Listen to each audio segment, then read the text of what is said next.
Hello ninth class students, आज करेंगे हम important MCQs is matter around us pure, आपका चैप्टर नंबर 2 साइंस का। बेटा फर्स्ट क्वेश्चन है आपके सामने, tincture of iodine has antiseptic properties. Okay, now this solution is made by dissolving, किसको डिसॉल्व करने से बने हैं? आपको सही ऑप्शन पे टिक मार्क लगाना है। First option is iodine in Vaseline, then iodine in alcohol, iodine in potassium iodide और आयोडीन इन वाटर। तो बेटा राइट ऑप्शन है। आप जब टिंक्चर ऑफ आयोडीन बनाते हो तो इस सॉल्यूशन को बनाने के लिए आपको क्या चाहिए? आयोडीन इन अल्कोहल, यानी आयोडीन सॉलिड फॉर्म में और अल्कोहल जो है वो सॉल्वेंट का काम करेगा लिक्विड फॉर्म में।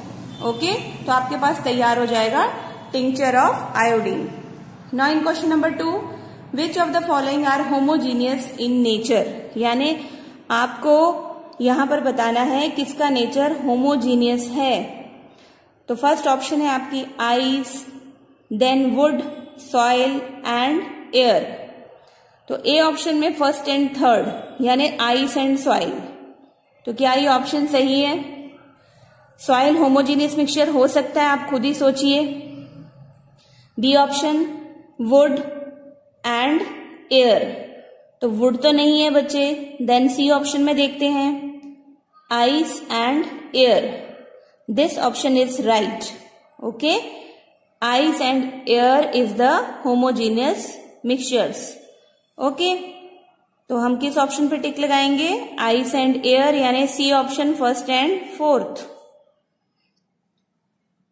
Next is your third question.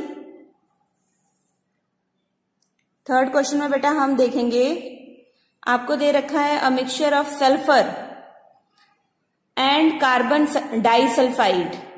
ये बताना है किस टाइप का मिक्सचर है सल्फर और कार्बन डाइसल्फाइड जब हम मिक्स करते हैं। हिट्रोजिनस और शोज टिंडल इफेक्ट। तो अगर हिट्रोजिनस है तो ये टिंडल इफेक्ट कैसे शो करेगा? शो तो कर सकता है लेकिन हिट्रोजिनस है, नो। देन बी ऑप्शन में दिया है homogeneous, shows Tyndall effect. Homogeneous तो है लेकिन होमोजीनस होने के कारण ये लाइट को कैसे स्कैटर करेगा? Shows Tyndall effect. ये वाली साथ में जो लाइन लिखी है वो गलत है। C option heterogeneous does not show Tyndall effect, heterogeneous तो नहीं है ये। तो डी ऑप्शन राइट है, होमोजीनियस है and it does not shows Tyndall effect. Your D option is right one. Okay, तो D पे हम टिक लगा लेते हैं। नेक्स्ट है बेटा हमारा fourth question.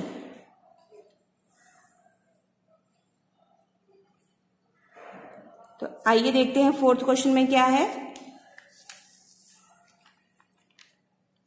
True solutions do not show Tyndall effect. Homogeneous solutions यानी कि ट्रू सॉल्यूशंस जो हैं वो टिंडल इफेक्ट शो नहीं करते। व्हाई? बिकॉज फर्स्ट ऑप्शन है they do not scatter light, वो लाइट को स्कैटर नहीं करते, बिल्कुल सही। दे स्कैटर लाइट, गलत है। Third option particle size of a true solution is very small, तो ये भी बात सही है क्योंकि जो पार्टिकल साइज है वो छोटा होता है ना ट्रू सॉल्यूशन में। अब लास्ट ऑप्शन में लिखा है particle size of a true solution is large, ये तो गलत स्टेटमेंट है। तो इसका मतलब फर्स्ट वाला जो हमारा सही स्टेटमेंट था और इसके साथ हमारा थर्ड वाला स्टेटमेंट बिल्कुल सही है, particle size of a true solution is very small. तो यहां पर बेटा हमारे पास फर्स्ट और थर्ड ऑप्शन देखते हैं कहां पर है। Yes, C part is the right one.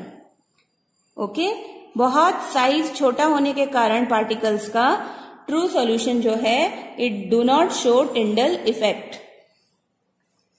Now your fifth question, which of the following examples does not show Tyndall effect. ये सारे एग्जाम्पल्स आपको दिए हैं और आपको बताना है कि इनमें से कौन टिंडल इफेक्ट शो नहीं करता। जैसे फर्स्ट ऑप्शन है light entering into a dark room through a hole, तो ये तो भाई शो करता है। Then sunlight passing through a group of trees, ये भी आपने कैनोपी ऑफ फॉरेस्ट में पढ़ा है, टिंडल इफेक्ट शो करता है। Light passing through a solution of chalk powder, chalk powder में से अगर आप लाइट पास करोगे तो क्या ये शो करेगा टिंडल इफेक्ट? ये एग्जाम्पल है सस्पेंशन का, जबकि हमें पता है कोलाइडल सॉल्यूशन में टिंडल इफेक्ट शो होता है। So path of light rays in front of the projector in a cinema hall, बिल्कुल सही है, ये टिंडल इफेक्ट का एग्जाम्पल है। तो सी ऑप्शन जो है आपका सस्पेंशन वाला, चॉक पाउडर वाला, ये टिक होगा। This example does not show Tyndall effect because ये सस्पेंशन का एग्जाम्पल है। Chalk particles they are suspended, okay. और जब अनडिस्टर्ब्ड आप इसको छोड़ दोगे सस्पेंशन वाले सॉल्यूशन को, तो ये सारे के सारे जो सेडिमेंट्स हैं, चॉक पार्टिकल्स हैं, सेडिमेंट्स, ये नीचे सेटल डाउन हो जाएंगे और फिर लाइट का पाथ जो है वो शो नहीं होता। तो C example does not show Tyndall effect, okay. Now sixth question. अब सिक्स्थ क्वेश्चन में देखिए बच्चे क्या है, ये क्वेश्चन है आपका numerical base, okay. Calculate the mass of sodium sulphate. आपने सोडियम सल्फेट का मास कैलकुलेट करना है, जो कि हमें चाहिए to prepare its 20% mass solution in 100 gram of water. तो किस तरह से करेंगे हम देखिए, हमारे पास फर्स्ट ऑप्शन है 20 ग्राम, 35 ग्राम, 25 ग्राम, नन ऑफ दीज।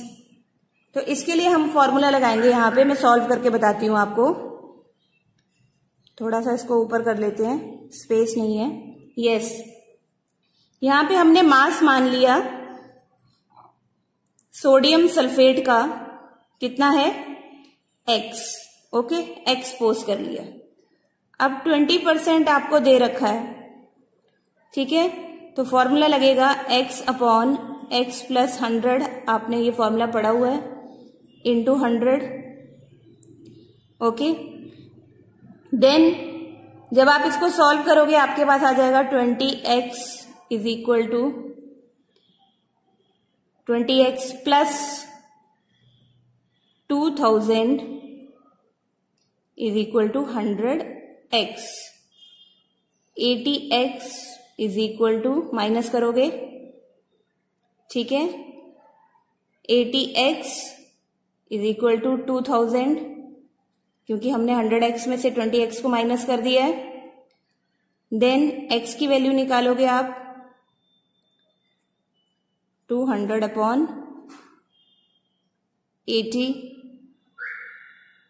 तो आपका जो आंसर है वो आ जाएगा 25 ग्राम, ओके। 200 अपॉन 8, सॉरी, तो आपका क्या आ जाएगा आंसर 25 ग्राम, ओके। तो इस तरह से आपने जो है वो किस पे ऑप्शन पे टिक लगानी है, सी ऑप्शन पे। C is the right answer, okay. Next question is question number 7। तो आइए देखते हैं इसको कैसे करना है। Fractional distillation is used to separate. Fractional distillation जो है वो किसको सेपरेट करने के लिए यूज होती है बेटा? आपके पास फर्स्ट ऑप्शन है अ मिक्सचर ऑफ 2 और मोर इमिसिबल लिक्विड्स। इमिसिबल लिक्विड्स को आप फ्रैक्शनल डिस्टिलेशन से कैसे करोगे? बी, तो ये तो बिल्कुल गलत है, ठीक है। अ मिक्सचर ऑफ 2 और मोर मिसिबल लिक्विड्स, तो मिसिबल लिक्विड्स को तो हम कर सकते हैं, लेकिन फ्रैक्शनल डिस्टिलेशन कहाँ यूज होती है? जब बॉइलिंग पॉइंट का difference is less than 25 K होता है। तो हमारी ऑप्शन आएगी B1, ओके।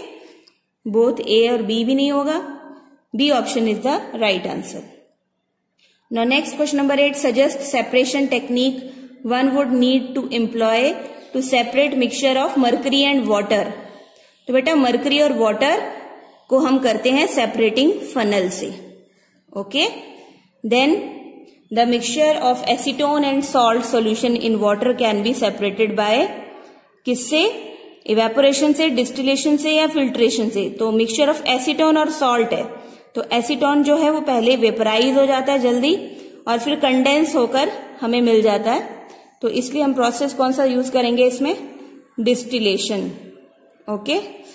देन लास्ट आपका क्वेश्चन है question number 10, alloys are mixtures. बेटा आपकी जो वीडियो मैंने भेजी है पहले, उसमें काफी एमसीक्यूज मैंने चैप्टर को पढ़ाते वक्त बताए हैं, तो आप उस वीडियो को जरूर सुनिएगा। Because there are so many MCQs in this chapter. Alloys are dash mixtures, heterogeneous होते हैं, होमोजीनस होते हैं, कोलाइडल होते हैं, या बोथ ए एंड सी। तो बेटा ये होते हैं होमोजीनियस मिक्सचर। ओके, लेकिन इनके जो कॉन्स्टिट्यूएंट्स होते हैं वो अपनी प्रॉपर्टीज शो करते हैं। तो this is your important MCQs of second chapter chemistry. Thank you.